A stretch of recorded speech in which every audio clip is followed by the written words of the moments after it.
What's up, everybody? Welcome back to Vermont Scale Customs. I actually have never gone live before with the cell phone.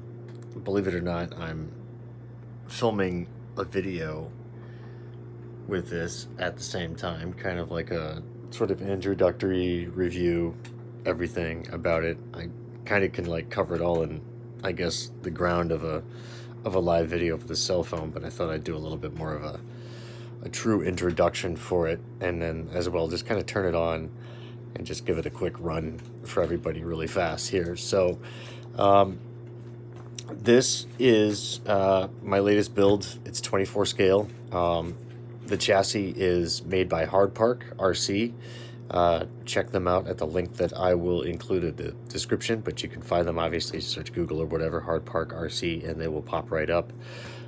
This is the Dementor V2 in carbon fiber, and I have chosen to go with a Furitek Komodo, and I'm also running Hardpark links, front and rear, and these are the extended links, and OG RC drive shafts, and for a variety of different reasons, I decided to use the shocks off of the Dashex Z2. They just didn't seem to work on its own crawler, and as soon as I put them on this thing and kind of started messing around with the springs a little bit, I got them to where I really liked them a lot on this. Also went with Hardpark wheels, of course. They make just amazing stuff, carbon fiber, but I have them deep dished on this. And then as well, I got brass hangers with titanium inserts on these. I think they clock in at about 25-30 grams. I forget what the overall weight is on that, but it adds a fair amount to the front. Right now, just running an EMax servo. And of course, tried to match everything in like a silver tone to sort of get this to kind of resemble a little bit like a deluxe, I guess, somewhere in like the pro shafty kind of range realm. And did a little bit of my own detailing with the Hardpark logo. And so this has got, what is that? The, the whatever Furitek, I can't even think, the name of it escapes me, but the 30 amp ESC that comes with that, and then the Bluetooth module, of course, that you can, see your live telemetry and stuff like that, and change your throttle curving and stuff.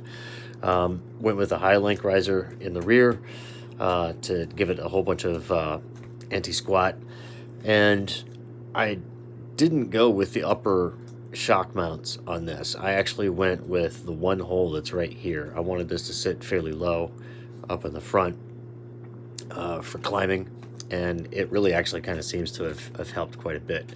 And then also too, kind of take a second to talk about the shocks on this thing. I've just been kind of bouncing it around a little bit for the last couple minutes, and what I ended up doing was took the original springs out of this and cut down to about like 2 millimeters of spring on the rear and left the fronts at about half.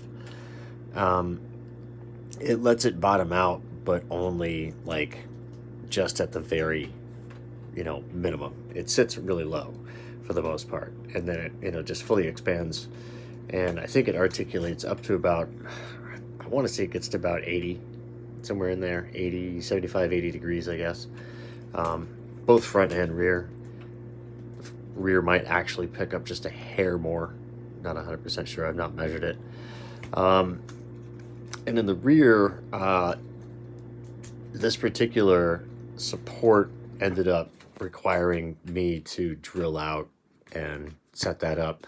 And it also sort of acts as a little bit of a limiter for the rear end, which doesn't come into play at all, in any kind of side articulation or anything like that. It's only just for, like bottomed out articulation or what have you.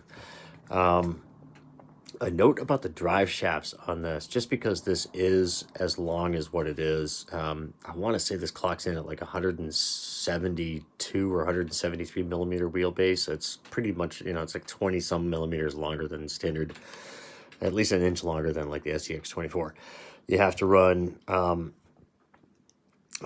what is it, not the C10, but the deadbolt drive shaft in the back, and then you got to get the GLU set for the front. And the GLU set for the front, if you use the rear one for the front, you have to cut it down. But if you cut it down and you cut it down too far, it might not work for you. So you end up just needing to use the shorter one. And so that works out pretty well. What else can I say about this? This was a real chore fitting all of this electronics in here, as well as the 300 3S. I am running 3S on this. I don't exactly know what kind of longevity, like it's probably been about 2 hours worth of runtime, I think, maybe, you know, just like super slow crawl if I'm really running around full throttle, which I haven't done yet. Probably maybe only an hour, I don't know. What else can I say about this thing? Obviously hand-picked everything because I wanted to sort of match a bit of a theme. Sorry about the wheel weights on the back. I have brass diff covers on order. I don't know if they're gonna equal the, you know, the weight that this has. This is like a 1/2 ounce on the front, or excuse me, on the rear, and then there's another 1/2 ounce sitting on top of the servo. As far as I know, every place that the NSRDC's RS100 servo has been sold out forever.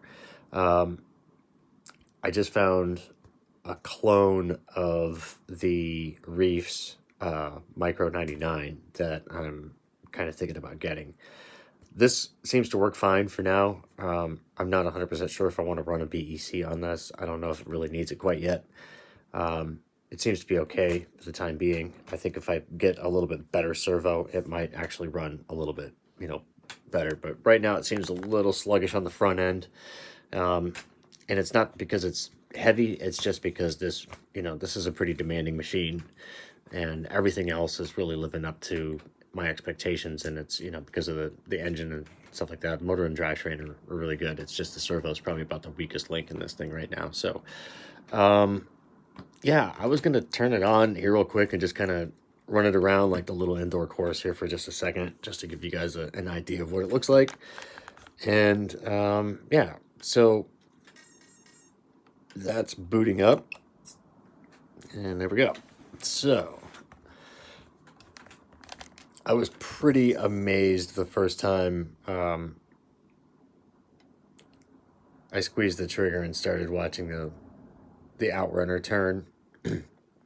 I was just completely blown away by what I was seeing. Now I'm running Injora pin comps on here, and I've cut some pretty asymmetrical patterns for both the front and the rear for the time being. I do like the tires, but honestly, they're still just not soft enough, and still not really quite the proper compound for what these rigs require. Little Guy Racing and a couple of others, Proline, I think have some pretty decent options out there, which will certainly be a lot better choices, I think, if you're looking kind of to build, you know, a little bit more of a comp rig in 24 scale. The pin comps are good, and there's a couple tricks that you can do to them to kind of get them to handle a little bit better.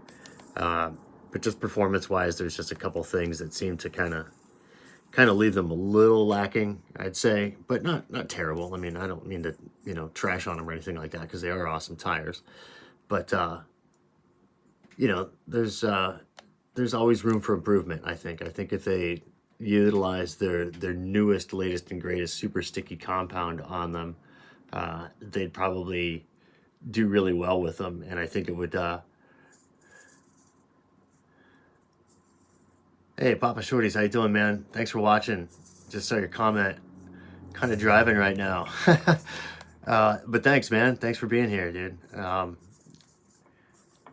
You kind of actually semi-inspired me to get, finally get off my butt and get a Furitek. I'm sort of diff-hung right here.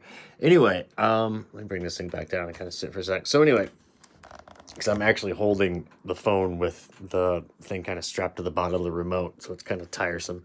Anyway, yeah, you know, I don't know why I waited so long to finally get into the world of brushless with these things. And now that I've got one rig with brushless, it's tough to go back and run any of the brushed rigs. And that sort of stinks to say that, because the way this thing handles, the way it, you know, climbs, the way it descends as just as well as it ascends.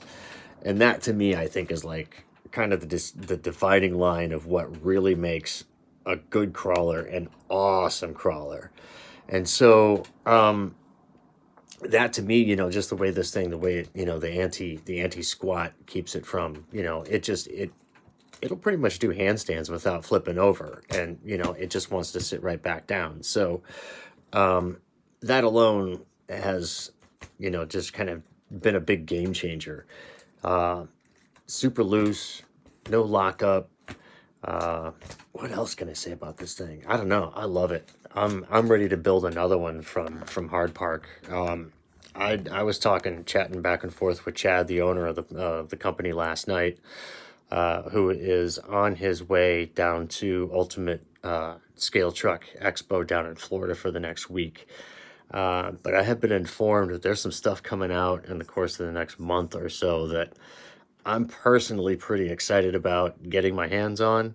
There's some prototyping that's been getting done. I saw some photos he shared with me last night.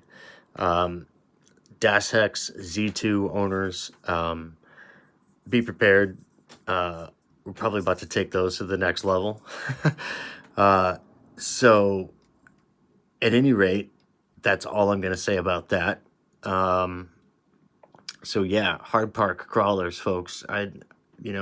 If you're into the scale stuff, smaller, indoor, tiny rigs, tiny trucks, whatever, give those guys a look and see what they make. It's pretty cutting edge stuff as far as I'm concerned. They kind of have catered to a whole realm of, I don't know, it goes beyond scale, I guess. And here I am just rambling. So anyway, I just wanted to share this with you guys. So thanks all of you for watching, and I'm probably going to cut this fairly short here. I don't need to let you guys watch me drive around my kitchen for the entire evening. But needless to say, this thing is pretty sick, and I wanted to share that with you guys. So all of you take care, and I'll catch you on the next video. Peace out. You'll see this kind of in final form, I guess, with the actual stuff that I'm recording with that camera and that camera. So I'm not sure how much of the crawl footage is actually being captured by that, because it's kind of like focused on like the lower part of here. So at any rate, once again, thanks much for watching, and get out there and get some crawling done. Take it easy. Peace.